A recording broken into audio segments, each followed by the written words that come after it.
500 రూపాయలకు రాని వాళ్ళు దయచేసి కేవైసీ చేయించుకోవాలి. కేవైసీ అంటే మనము సిలిండర్ ఆఫీస్కి వెళ్ళి మన ఆధార్ కార్డ్ జిరాక్స్, మన బ్యాంక్ అకౌంట్ జిరాక్స్ ఇచ్చినట్లయితే వాళ్ళు ఇచ్చిన ఫామ్ నింపి మన సంతకం చేసినట్లయితే మనకు 500 రూపాయలకి సిలిండర్ వస్తుంది. అలాగే 200 యూనిట్ల వరకు కరెంటు కాల్చుకుంటే ఫ్రీ కరెంట్ అనేది ఇచ్చింది ప్రభుత్వం. దాదాపుగా 200 యూనిట్లు అంటే మనం ఇంటి లోపల దాదాపుగా అన్ని ఉపయోగించుకోవచ్చు. మనం ఫ్యాన్ కానీ కూలర్ కానీ ఇంటి లోపల బోర్ ఉన్నా కానీ బోర్ కూడా యూజ్ చేసుకోవచ్చు. మనం ట్యూబ్ లైట్లు కానీ ఏది యూజ్ చేసుకున్నా కానీ 200 యూనిట్ల కంటే తక్కువనే కరెంటు కాలుతుంది. కాబట్టి ప్రతి ఒక్కరికి ఇది పల్లె నుంచి పట్టణాల వరకు 200 యూనిట్ల వరకు కరెంటు కాల్చుకుంటే ఫ్రీ కరెంట్ ఇస్తుంది. అలాగే రైతు భరోసా పథకం ఏదైతే ఉందో పంటకు పెట్టుబడి సాయంగా 15,000 రూపాయలు ఇస్తుందని చెప్పింది ప్రభుత్వం. అది 1వ తారీఖు నుంచి ప్రతి ఒక్క రైతు అకౌంట్ లోపల సాగు చేసే భూమి ఏదైతే ఉందో దానికి 15,000 రూపాయలు 2 దఫాలుగా 7,500 7,500 చొప్పున ప్రతి రైతు అకౌంట్ లోపల ఉంటాయని చెప్పి సందర్భంగా తెలియజేస్తూ రుణమాఫీ అనేది 2 లక్షల వరకు చేస్తుంది ప్రభుత్వం. అది దశల వారీగా కొంతమందికి కొన్ని సందర్భాల లోపల కొన్ని సందర్భాల లోపల చేయడం అనేది జరుగుతుంది. దాదాపుగా మన నియోజకవర్గానికి రుణమాఫీ కోసం 30 కోట్ల రూపాయలు బడ్జెట్ అనేది కేటాయించడం జరిగింది. కాబట్టి రైతన్నులు ఆందోళన చెందాల్సిన అవసరం లేదు. కానీ వాళ్ళు ఖచ్చితంగా బ్యాంక్ అధికారులను కలిసి మనకు రుణమాఫీ అయ్యే విధంగా మనం కూడా అడుగు ముందుకేసి ఎందుకు కాలేదో దానికి అడిగిన వివరాలు ఖచ్చితంగా ఇచ్చి రుణమాఫీ చేయించుకోవాల్సిందిగా ఈ సందర్భంగా తెలియజేస్తూ, ఇంకొక విషయం ఏంటంటే మనకు సన్నవాట్లు వేసుకున్న రైతన్నుల కోసం ప్రభుత్వం మనకు క్వింటాలకు 500 రూపాయలు ఇస్తానది దాదాపుగా ప్రతి రైతన్న అకౌంట్ లోపల పడుతున్నాయి. ఇంకొక విషయం ఏంటంటే పెంచిన పెన్షన్లు దాదాపుగా చాలా మందికి రాలేవు, ఇంకా ఎవరికి రాలేవు. కాబట్టి ఈ సంక్రాంతి నుంచి పెన్షన్లు ఎవరైతే అర్హులైన వాళ్ళైతే ఎవరైతే ఉన్నారో వాళ్ళందరికీ పెంచిన పెన్షన్లు ఇస్తా అని చెప్పి ప్రభుత్వం చెప్పింది. కాబట్టి వీటన్నిటి మీద అవగాహన కల్పించడానికి మన గ్రామానికి రావడం జరిగింది. ఈ కార్యక్రమాన్ని ఉద్దేశించి మా మిత్రుడు పలిగిరి రాజేందర్ గారి లోపల ఒక మంచి పాట విందాం.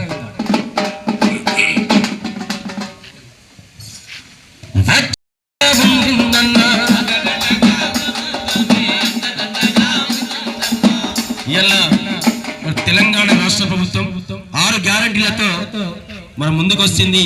ఒక్కొక్కటి అమలు చేస్తాం చెప్తాం. మన పేదలందరికీ ఇందిరమ్మ ఇల్లు గ్యారంటీ,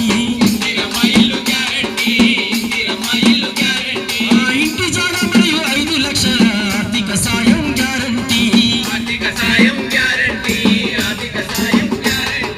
ఉద్యమకారుల కుటుంబాలకు ఇళ్ల స్థలాలు గ్యారంటీ,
కాబట్టి ప్రభుత్వం ఒక్కొక్క పథకం ప్రజలకు చేరువ కావాలని చెప్పి ఇంకొక అడుగు ముందుకేసి ఇందిరమ్మ ఇల్లు ఇస్తాని చెప్పింది ప్రభుత్వం.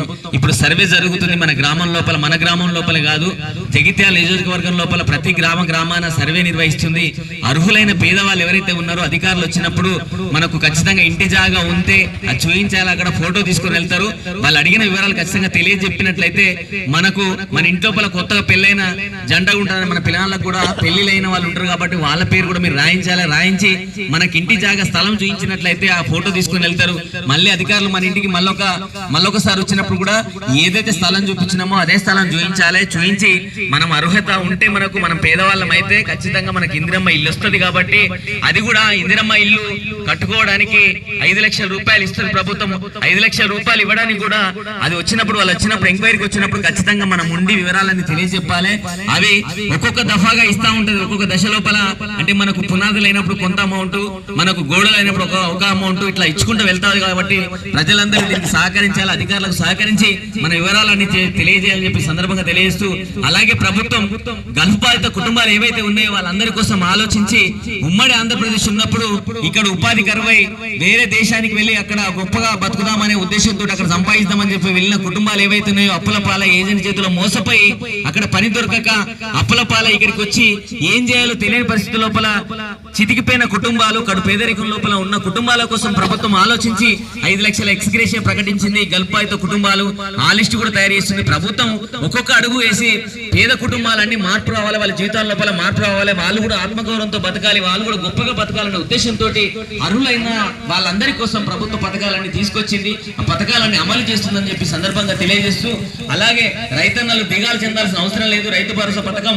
ఖచ్చితంగా జనవరి 1 నుంచి సాగు చేసే భూములు ఏవైతే ఉన్నాయో వాటికి ఎకరాకు 15,000 రూపాయలు ఖచ్చితంగా ఇస్తానని ప్రభుత్వం అవి ఇస్తుంది.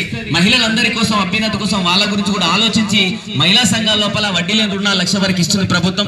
1,00,000 వరకు మన రుణం తీసుకొని వడ్డీ లేని రుణం తీసుకొని మన ఉపాధి మార్గం చూసుకొని గొప్పగా బతికేందుకు వీలు కల్పిస్తుంది ప్రభుత్వం.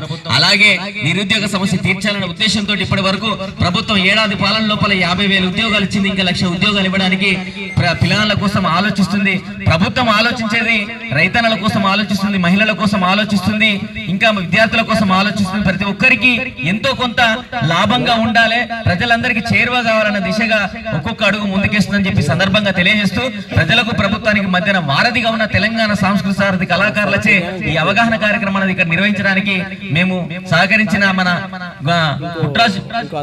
గుట్రాజుపల్లి గ్రామ ప్రజలందరికీ ప్రతి ఒక్కరికి పేరు పేరున కృతజ్ఞతలు తెలుపుతూ మీ అందరికీ కూడా ధన్యవాదాలు తెలుపుతూ ముగిస్తున్నాం. థ్యాంక్ యూ, ధన్యవాదాలు.